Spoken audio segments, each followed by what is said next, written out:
All right, so we're going to go ahead and jump into the lesson for the day. It's the fourth day of our fifth unit. Today we're going to talk about the process of translation, which is really the second part of protein synthesis.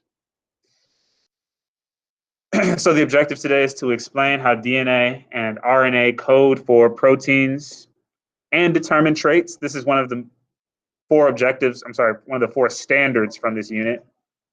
And then the essential question today, how does genetic information code for the production of a protein, which is made out of amino acids?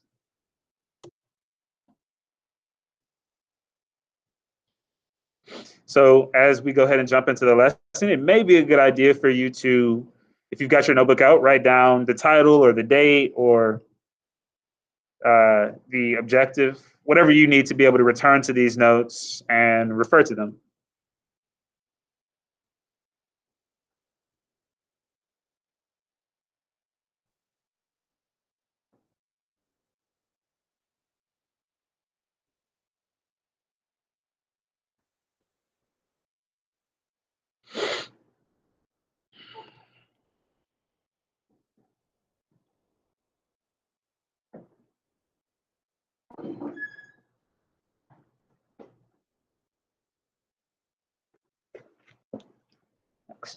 All right, so we did this process of translation on Friday. Transcription on Friday. We're going to talk about translation today. What we've got here would be a double-stranded molecule of DNA. So we've got one strand that is TA, blah, blah, blah. And then we've got its complementary strand as well. And of course, A complements T, T complements A, G complements C, and C complements G. Now we want to actually practice with this process of transcription though. And transcription requires that we go from DNA to RNA. So of course, RNA does not have any T's, but much of the other process is similar. It's got the U instead of the T. So I'm pretty sure we did this exact problem on Friday, but can someone help me out here? What would be the first nitrogen base?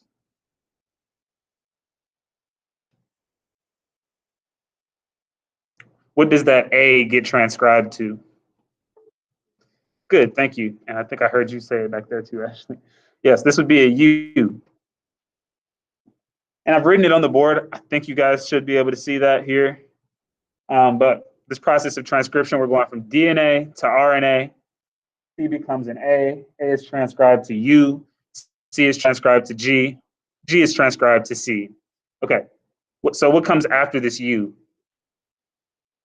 A, good. A. Thank you, JT. Then what else? We might as well just rapid fire this.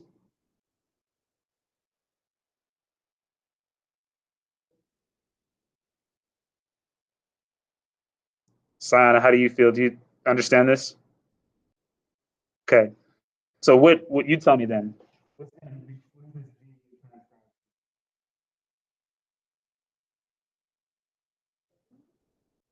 Okay.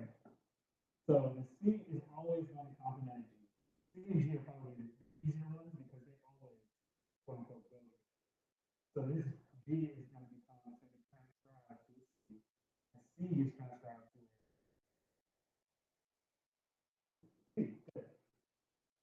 C, A, and U are, they can get a little bit. I know you guys, I apologize, the microphone on these computers is not very good. But the T is a little bit trickier, and so are the A's and the U's. Because we know that we have T's in DNA, but we don't have them in RNA. So we just need to be careful to pay attention to how we're transcribing. But like I said, a simple, I don't even know what you would call this, a simple table or chart right here can make a big difference. DNA, the T is going to be transcribed to an A. The A is going to be transcribed to a U. So, Sayana, what comes next? What'd you say? What is this T going to be? An A, good. And then the G, C, yeah. And then the C is a G. Can you see this? Okay, cool. I didn't know if the board was in the way or not. Ashley, do you want to finish it? Be careful. U, good.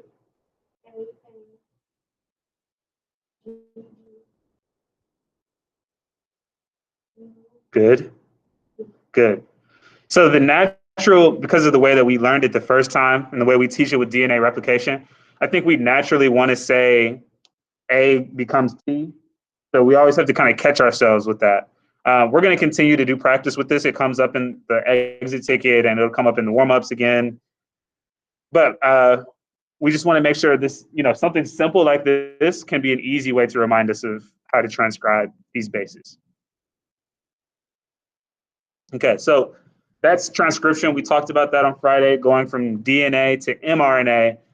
Today, we're going to introduce this process of translation.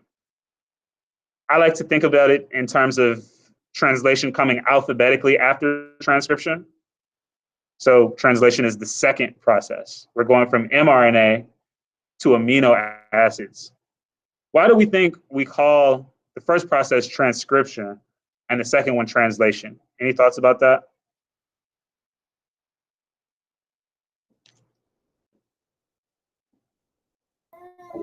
Because the second step is transitioning to another one, I think. Good. And it would, by another one, I think you're meaning another language, right? Yes. Okay, thank you, Lisa. That's 100% correct.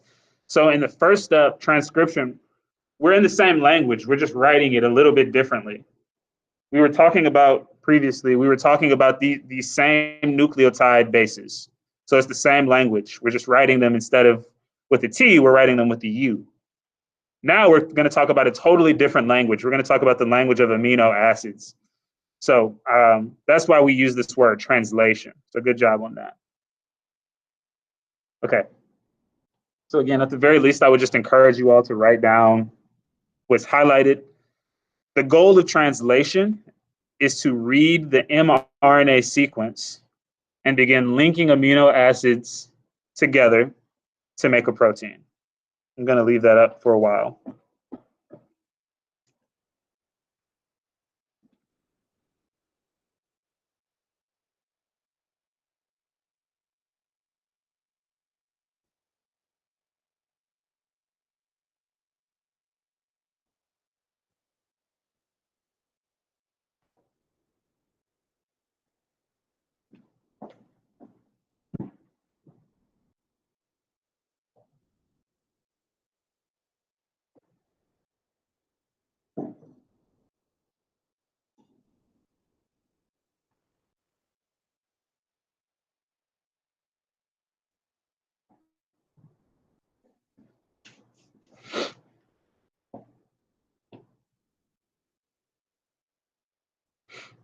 So translation is taking us from the mRNA sequence, and M stands for messenger.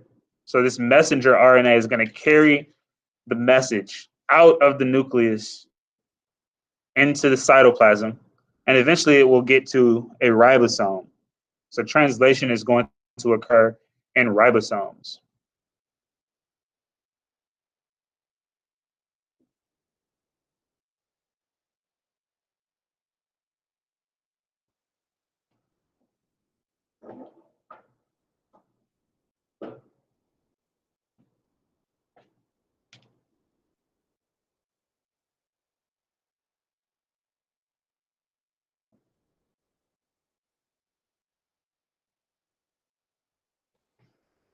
And this is true for all types of living organisms, eukaryotic and prokaryotic.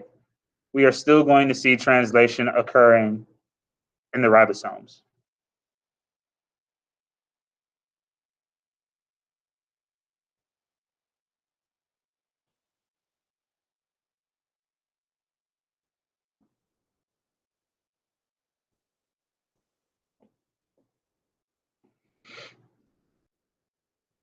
Okay, cool.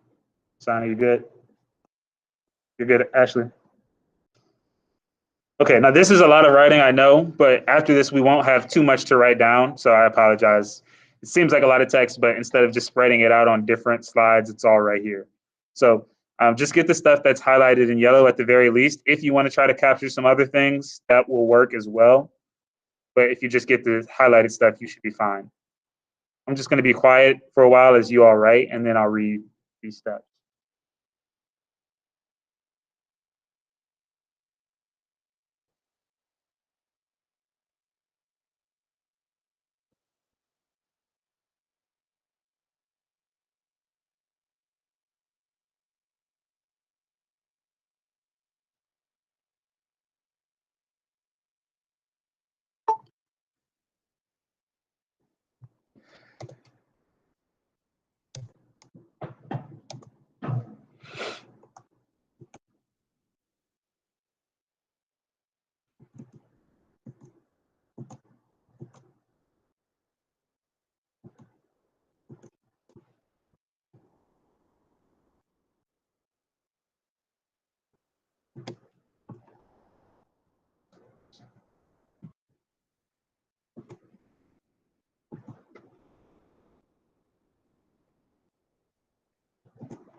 Okay, so the first step here says a ribosome attaches to a mRNA strand in the cell's cytoplasm. So once that mRNA strand has been transcribed, it's going to leave the nucleus. In doing so, it actually puts itself at danger a little bit because there are enzymes that exist in the nucleus that like to bite things, kind of like a Pac-Man.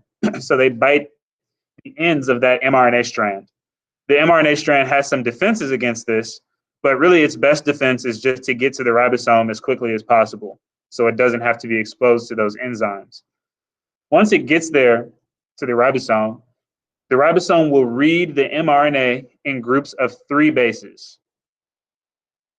For example, we might have AUG, we might have UGC, we could have CUA. In reality, there are 64 different combinations that are possible.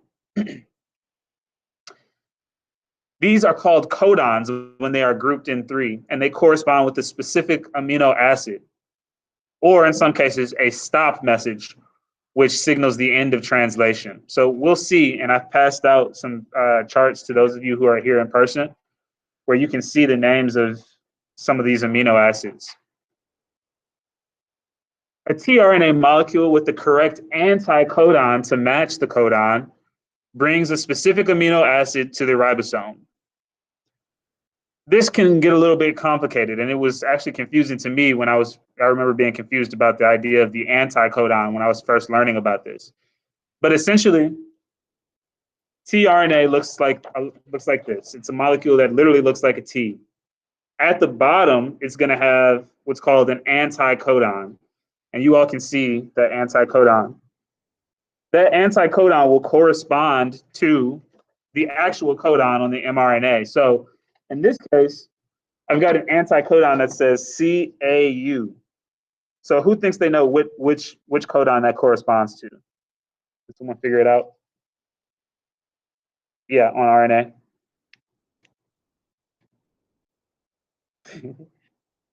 What codon would this correspond to?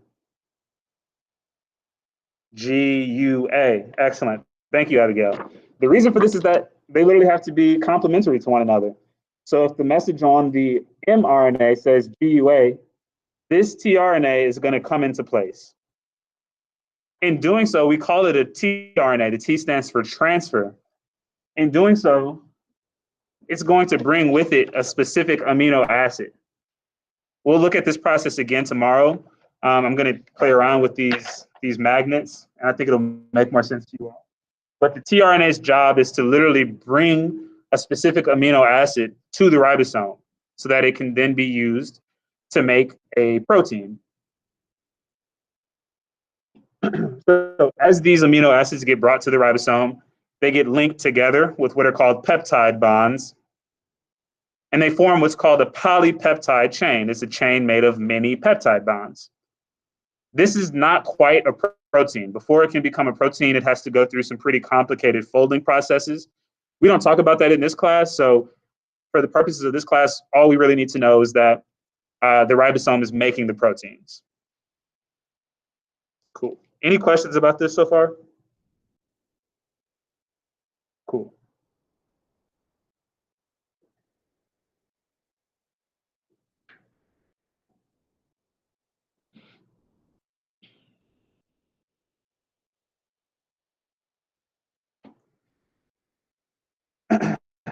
Okay, so I'm just going to run through the steps again, this time with the picture to kind of aid us.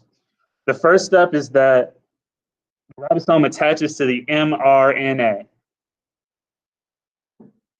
And the ribosome in this case is that large blue thing that's kind of in the background. And the mRNA, of course, is the red strand. The next step is that the ribosome is going to read codons. We can see one of those codons, which is indicated in the picture, is GAU. So the ribosome is literally going to pull the mRNA through it, and in doing so, it's reading the mRNA in groups of 3. The third step is that the tRNA with the correct anticodon is going to bring its amino acid to the ribosome. So every tRNA has a specific amino acid that it attaches to, and it brings that amino acid to the ribosome. Notice here, you can see the anticodons and how they correspond with the mRNA. It says the anticodon UCA corresponds with AGU. The anticodon GCA corresponds with CGU. They're complementary to one another, the codon and the anticodon. The fourth step is that as this polypeptide is created, eventually it will be kind of released from the ribosome where it will become a protein. Okay. And just like Lisa reminded us, translation is essentially going from one language to another. Transcribing is within the same language, but just representing it differently. You might be writing it down instead of speaking it. In this case, we're translating from a different language. So we've got some Hebrew there on the screen, but in English, it means you're the most amazing students ever. Okay, so that's the process of translation. I know you all know what that means colloquially. So I did show this video on Friday, but now that we've talked a little bit more about translation, the second half of the process should hopefully make more sense to you. So let's take a look at it.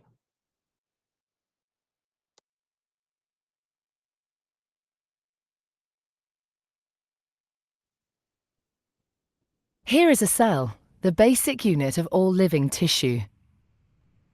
In most human cells, there is a structure called the nucleus. The nucleus contains the genome. In humans, the genome is split between 23 pairs of chromosomes. Each chromosome contains a long strand of DNA, tightly packaged around proteins called histones. Within the DNA are sections called genes. These genes contain the instructions for making proteins. When a gene is switched on, an enzyme called RNA polymerase attaches to the start of the gene.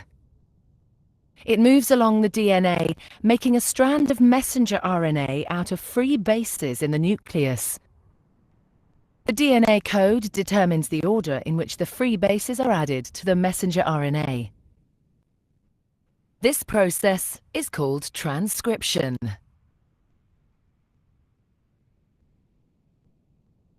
Before the messenger RNA can be used as a template for the production of proteins, it needs to be processed. This involves removing and adding sections of RNA. The messenger RNA then moves out of the nucleus into the cytoplasm.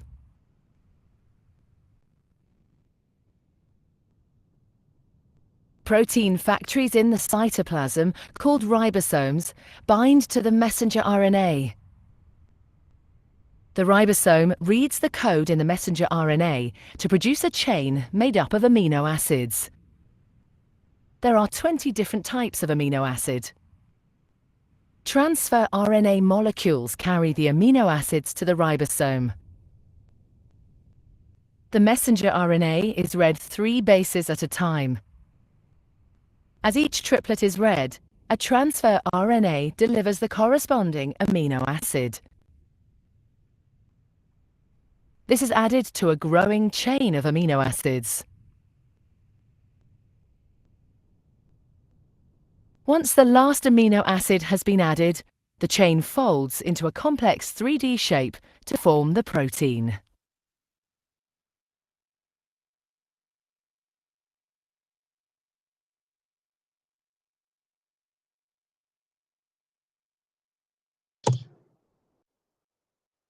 All right. So in nature, there are 20 amino acids. For reasons that will become pretty obvious pretty quickly, when we combine them in different ways and in different orders, we can create very, very different proteins. So depending on the length or how many amino acids are involved, depending on how they are arranged next to one another, the possibilities are essentially endless for the number of proteins that can come about.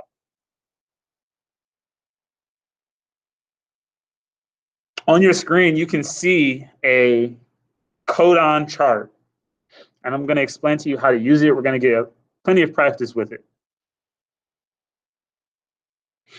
And for those of you who like puzzles, this might actually end up being something that you enjoy doing.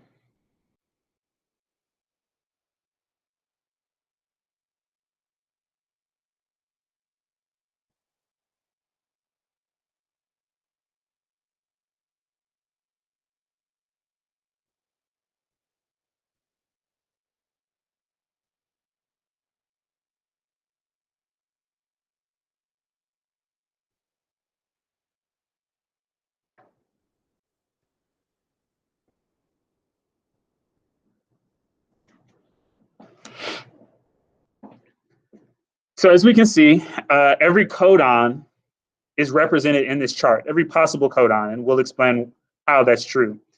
And so every codon is going to code for a specific amino acid, except for three. There are three codons that do not code for an amino acid. They code for that stop message, which communicates to the ribosome, we need to be done translating. That's the end of the protein.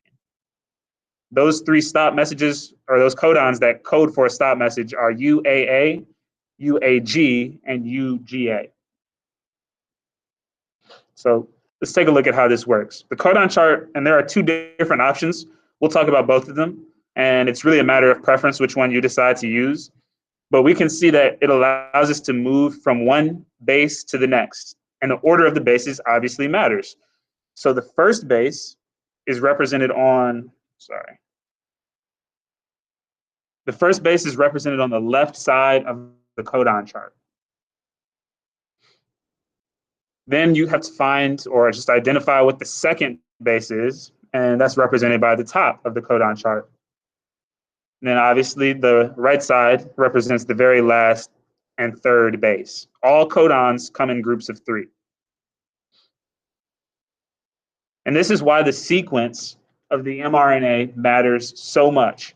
If I change even one letter, or if I switch the orders of the letters, then I could end up with a different amino acid, and that could give me a different protein, which could then give me a different trait.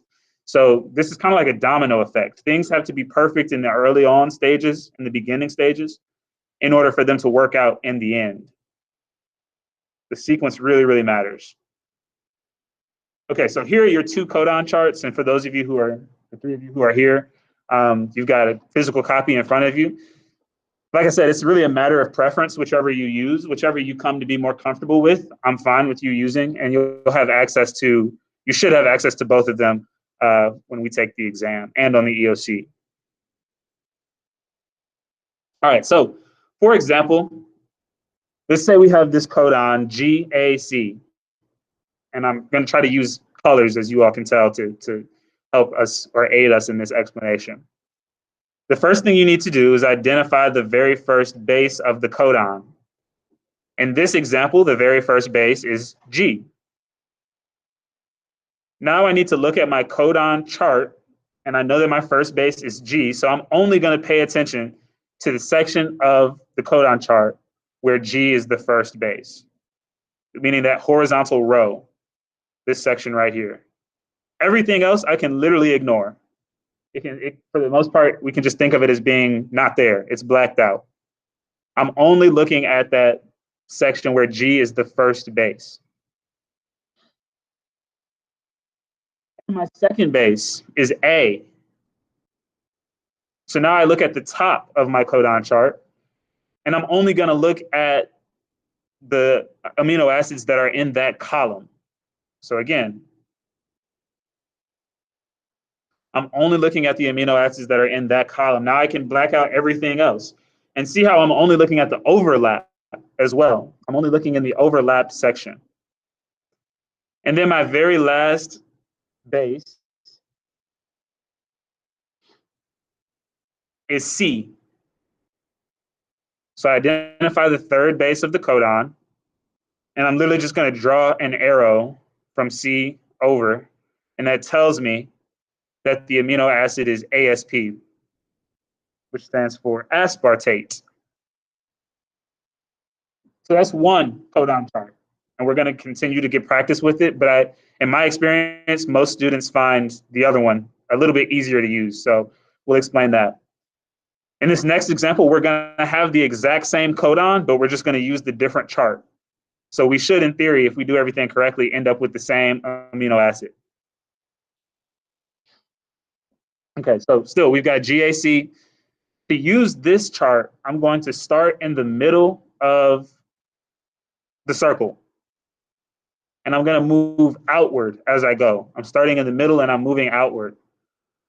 So again, my first base is G. Now I only need to pay attention to the section of the pi where G is. All the other sections of the pi can be ignored. So there's the section where G is. All those other sections can be ignored.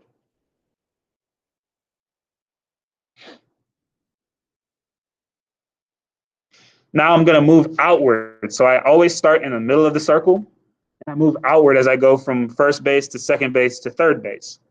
The second base here is, of course, A. So again, I'm only going to pay attention to the section of the pi that covers A. Everything else can be ignored. So now I've got G, A, and my third base is C. And that leaves me with just a little sliver of the pi at the very end, telling me that, again, I end up with ASP.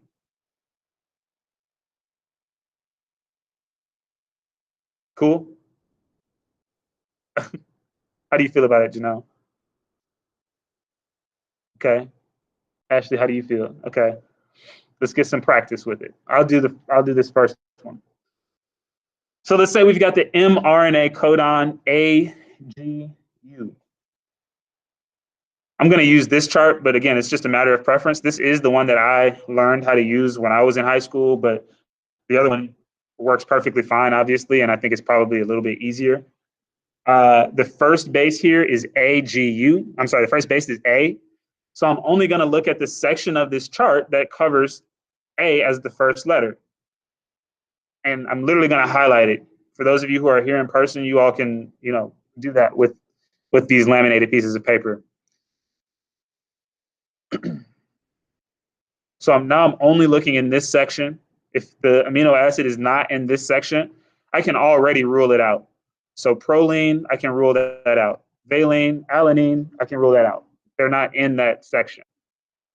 My second letter is G. So now I'm only looking in that column. So now, even though isoleucine, for example, is in the section for A as my first letter, it's not in the section for G as my second letter. So I have to ignore it. It's not possible. And then lastly, the last letter is always the easiest probably. The third letter is U. So that tells me serine is my amino acid. If I wanted to do the next mRNA codon, I follow that same general procedure, GAC. G is my first letter, so I'm looking in that very bottom row. A is my second letter, so I'm looking in that third column. So we're talking about it's either aspartate or it's glutamate at this point. But because the third letter is C, it tells me that I'm dealing with aspartate.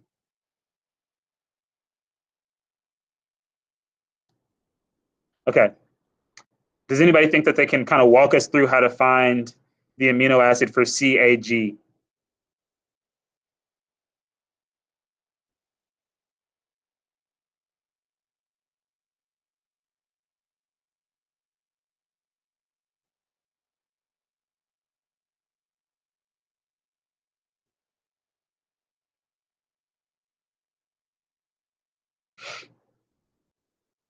How would we find CAG using this codon chart?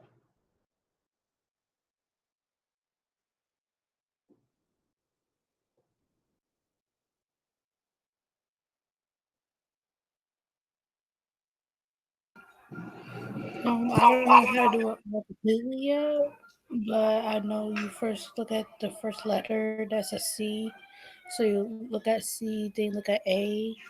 Now that's the part I get confused at because I don't know like which one to look at. That's the part I get confused at. But then I get a third letter. I'm good. So like first step, I know that. Third step, I know that. But A, I mean the second letter, I don't know how to like do that one. That would get me confused. Okay. I don't know if I used the outline here. Okay, I did not. So hopefully you guys didn't see that for real.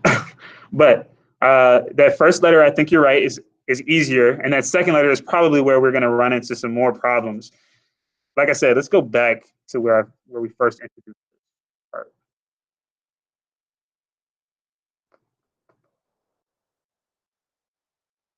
So your first letter, and this is going to take some time for you all to practice.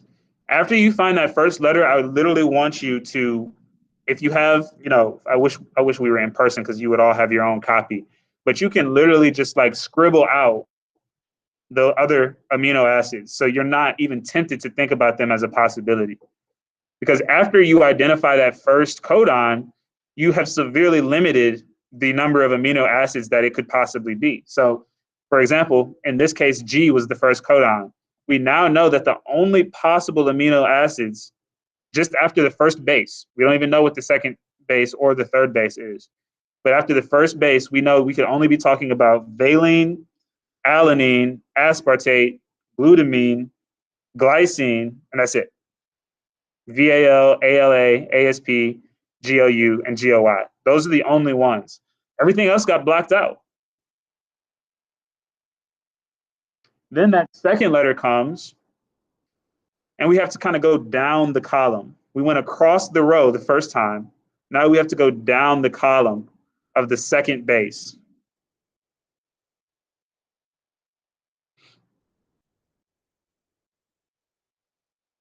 So the second base is A. I'm going to go down the column. Now I know everything that falls outside of that column and outside of the red is out of bounds. We can't use it anymore. We literally can block it off. So now you're focused only on the overlap between the row and the column. So this leaves us with two options now, ASP and GLU. To figure it out from there, we just need to use that third base and draw an arrow over.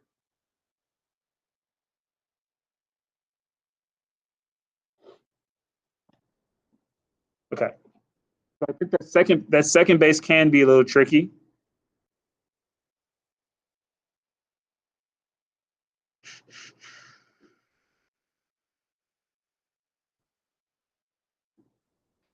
So the second base here is also A. So we're only focusing on that third column. But we have to look at the overlap between the second row and the third column. So the overlap between the second row and the third column tells us that it could only be histidine or glutamine. But then when we know that the third base is G, that tells us that it's glutamine. So this codon chart is a little bit, I think it is harder to use. Some students do prefer it for whatever reason. I think some of us just have brains that are kind of set up to read tables well. And some of us prefer more circular, pictorial depictions. So again, whatever works for you, I'm fine with. AUC. Does anybody know what that would give us?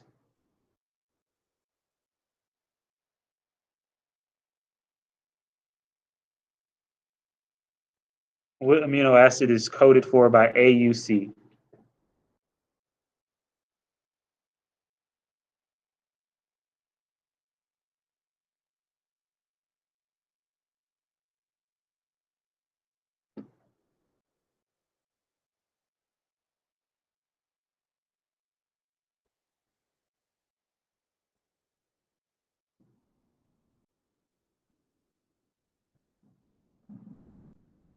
Good.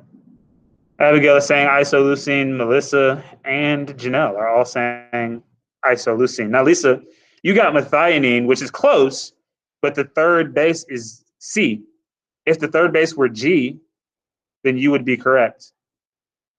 Because you were looking in that correct area. We should be looking in that area where it's either isoleucine or methionine.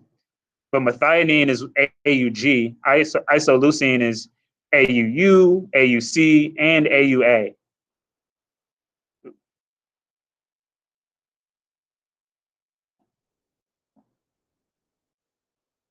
Okay. Can you guys give me this next one? AGU. And again, this is probably the chart that's going to work better for some of you. And that's not a problem.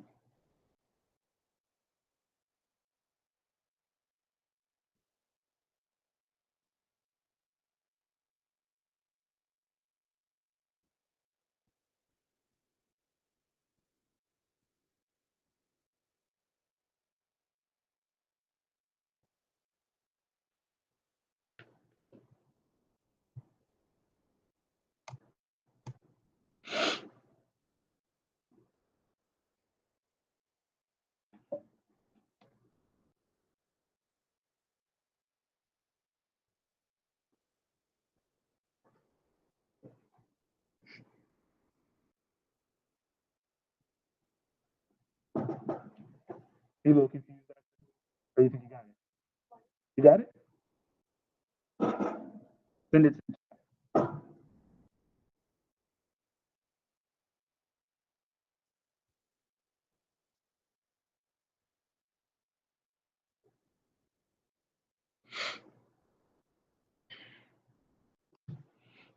And the cool thing about, well, you guys at home can't see this. Good job, Ashley. And thank you, JT and Janelle and Melissa. All of you got it right. But for those of you who are in person, you can see the abbreviations on the right side, so you don't have to type out the full name of the amino acid every time. Okay, so yeah, in this case, we end up with serine. And if we follow the circle, we start in the middle of the circle and we move outwards. We start with A, we cut our pie a little bit smaller and we move to the section of G, and then we cut it into a very small slice with the last letter U, and that tells us that it is serine. Let's try one more. GAC. GAC. Again, don't be confused, because once you move outward in the circle, everything else gets blocked out. So once we start with that first letter G, everything else gets blocked out.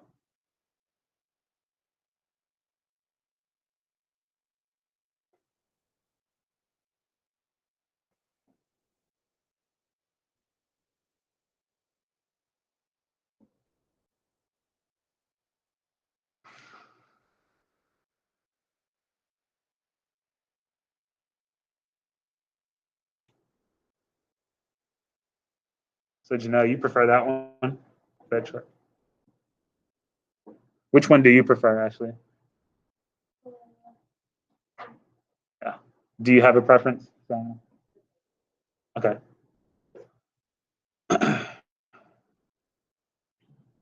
Yeah, and in this case, aspartate and aspartic acid are the same thing. It's just two ways of saying the same thing. Okay, now let's tie it all together. Our discussion about transcription from Friday and our discussion about translation today. So here, I'm giving you a DNA strand, TAC, GGC, TAG, and ATT. I want you all to give me first the mRNA. So you first have to transcribe. This is the whole process. First you transcribe, and then I want you to give me the amino acids as well. So we're doing two things now. So first of all, what does T get transcribed to? Good, A. And then A gets transcribed to U. Good. And then lastly, C is transcribed to G. Excellent. All right. So just give me the next three codons in the chat. Give me the codon for GGC.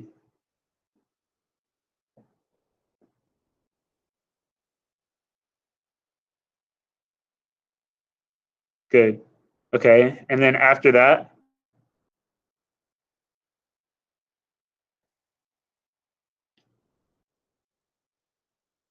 and be careful with these T's. I know it can. Good. Okay. JT, it kind of caught you there a little bit. That T gets transcribed to an A. I typed it fast. Yeah. I figured. Okay. So we're good there. We're good here. T is transcribed to A. A is transcribed to U. T is transcribed to C. And then the very last one,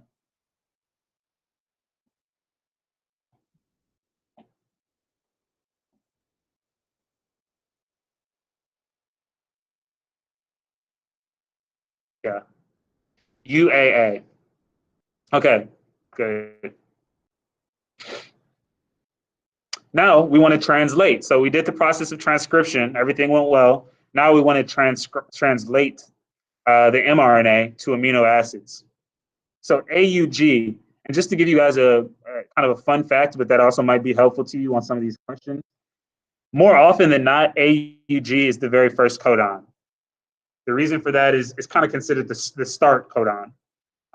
This is where the ribosome recognizes, okay, I've got a new mRNA transcript here, and this is where I need to start translation. So more often than not, you will see AUG as the very first codon, which means that the first amino acid is always going to be what? What amino acid do you get from AUG?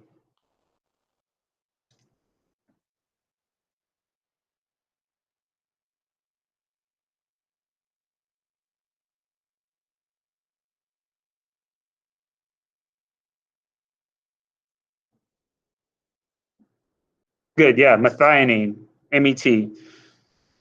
That will often be the very first amino acid. And then from there, what amino acid do we get? Feel free to use, I know you guys at home can only see one of the codon charts. So I apologize about that. But those of you who are here, feel free to use whichever one you prefer. CCG, which amino acid does that give us? Yep, PRO, which is proline. Yep.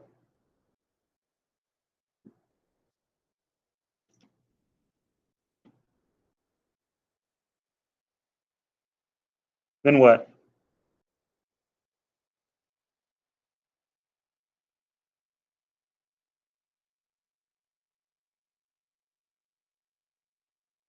Okay, PHE. Okay, so I think we're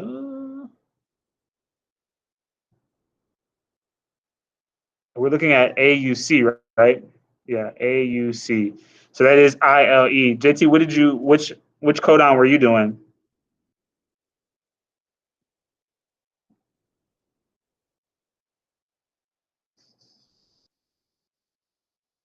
Because I can see you saying, I don't know. I was looking at the wrong letter. Okay. And remember, I don't know if this is what happened, but just remember that we do not ever translate DNA. We have to first transcribe it. We cannot translate DNA. Of course, you would always run into some issues if you're trying to if you try to translate DNA, because there are no T's in a codon chart. So, for example, if I had TAG, you would immediately struggle with that first base because you wouldn't find the T. So just be careful with that. But in this DNA strand, we've got GGC as one of the codons. So in theory, you could translate that, but it's not RNA, so you can't translate it. You can only translate RNA. And then the very last codon gives us stop. Good. So this is when the ribosome is told, that's enough, you've done what you're supposed to do, the protein has been made. All right. So this is the process of protein synthesis. First transcription to go from DNA to RNA, and then translation to go from RNA to amino acids. We'll talk more about the importance of proteins in tomorrow's lesson. There is no asynchronous assignment. I still have some of you who need to go back and do some other assignments. We've got 15 minutes, right? Yeah, 15 minutes to do the exit ticket and then also to take care of anything that might be missing at this point. I will be here available to help, especially for those of you who are here in person.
Anybody need any help with anything? Anything not biology related?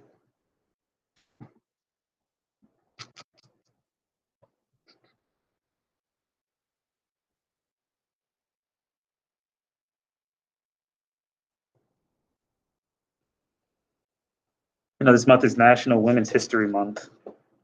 I'm thinking, I've got to think of like some cool stories to share with you all. Science related, but maybe some not science related. Do you all have any personal heroes who are women?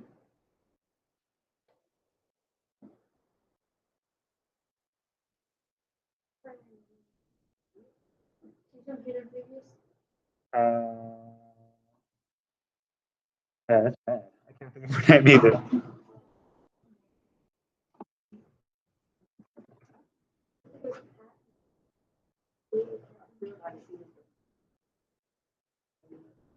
Katherine Johnson, yeah. Yeah. So you would agree with that? Of Mae Jemison? You might be talking about Mae Jemison. Yeah. Do you why is she your hero, Katherine Johnson? How she did what?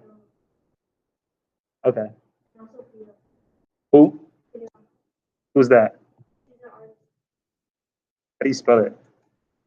Friga?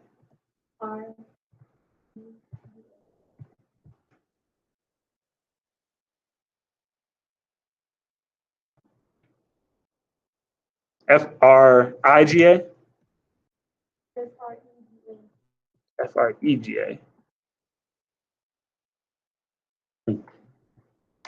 And what about are you trying to be an astronaut?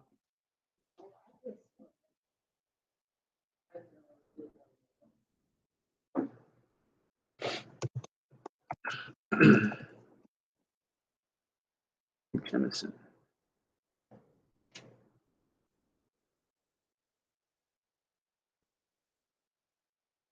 She did a lot. She was an astronaut, or is an astronaut, an engineer, and a doctor.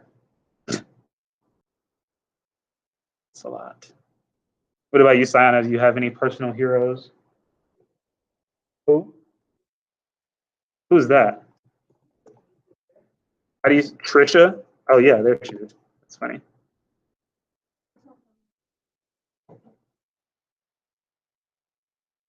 What did you say, Ashley?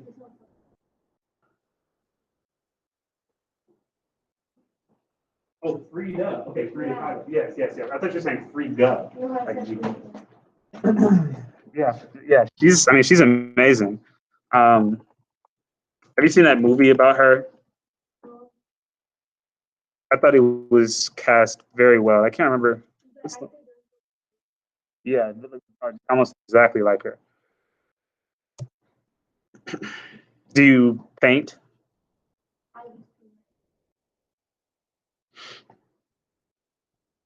Why did you stop? Mm-hmm.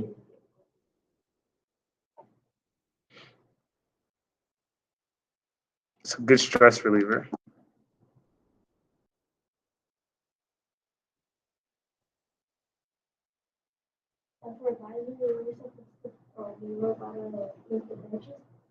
Uh-huh. When was this? Okay. And who? Okay. Have you taken art here? Yeah. With Mr. Xander or Miss Beto? Beto? Do they teach the same class or is one another? I feel like the guy he teaches something. Okay.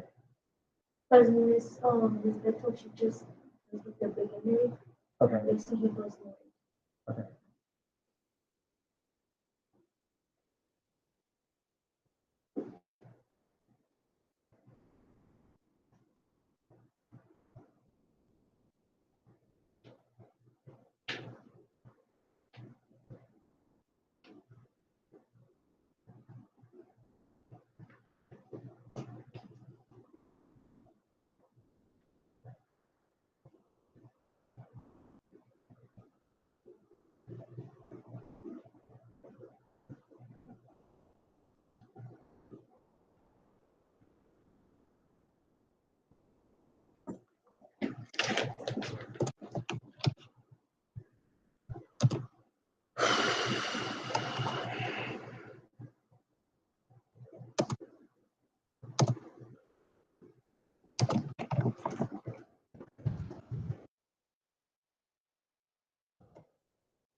Thank you all. Have a good Monday. I'll talk to you tomorrow. See you, Janelle.